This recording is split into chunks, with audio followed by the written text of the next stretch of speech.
We are looking at how to pronounce this name and more confusing vocabulary and pronunciations. Let's break down how to say it.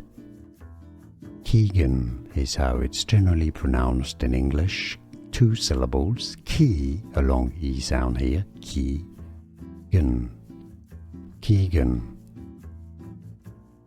We are looking at how to pronounce this name and more confusing vocabulary and pronunciations.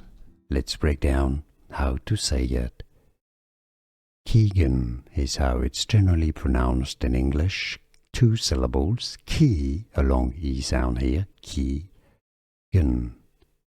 Keegan. Here are more videos on how to pronounce more confusing words and names too many mispronounced. Like this video if you found it useful. I appreciate your support. I'll see you soon and thanks for watching.